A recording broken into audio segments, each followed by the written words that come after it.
जय हिंद दोस्तों। तो આજના વિડીયોમાં આપણે ધોરણ 10 હિન્દી વિષયની જાન્યુઆરી 2026ની 80 ગુણની દ્વિતીય પરીક્ષાનું સંપૂર્ણ પેપર સોલ્યુશન જોવાના છીએ। માટે વિડીયો પૂરો જોજો, વિડીયોને લાઇક કરજો, તમારા બધા મિત્રો સાથે શેર કરજો। તો ચાલો શરૂ કરીએ આજનો વિડીયો। દોસ્તો ધોરણ 10 હિન્દી વિષયની જાન્યુઆરી 2026ની 80 ગુણની દ્વિતીય પરીક્ષાનું સંપૂર્ણ પેપર સોલ્યુશન પીડીએફ ફોર્મેટમાં ડાઉનલોડ કરવા માટેની લિંક આ વિડીયોના ડિસ્ક્રિપ્શનમાં આપેલી છે।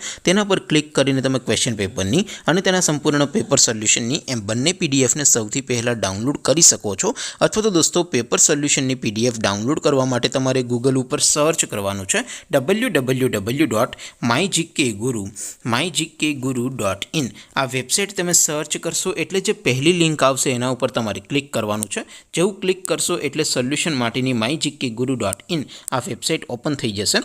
વેબસાઇટ ઓપન થયા પછી તમે સ્ક્રોલ કરીને થોડાક નીચે જશો તો ત્યાં તમને દ્વિતીય પરીક્ષાના સોલ્યુશન માટેના ધોરણ વાઇઝ લીલા રંગના બોક્સ જોવા મળશે।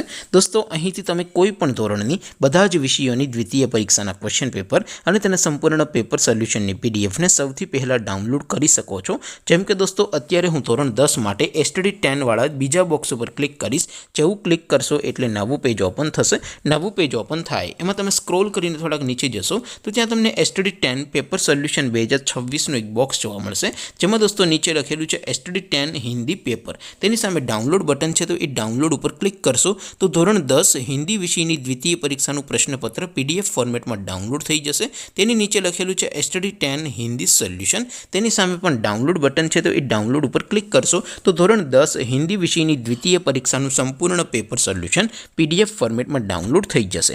તો દોસ્તો આવી રીતે તમે ધોરણ 10ના બધા વિષયોની દ્વિતીય પરીક્ષાના ક્વેશ્ચન પેપર અને તેના સંપૂર્ણ પેપર સોલ્યુશનની પીડીએફને www.mygkguru.in આ વેબસાઇટ પરથી ડાઉનલોડ કરી શકો છો। તેમ છતાં કોઈ ક્વેરી હોય, કોઈ પ્રશ્ન ન સમજાતો હોય તો નીચે કોમેન્ટ કરીને પૂછી શકો છો। અધરવાઇઝ આપણે નવા વિડીયોમાં મળીશું, ત્યાં સુધી રજા આપો। આવજો દોસ્તો। જય હિન્દ, વંદે માતરમ।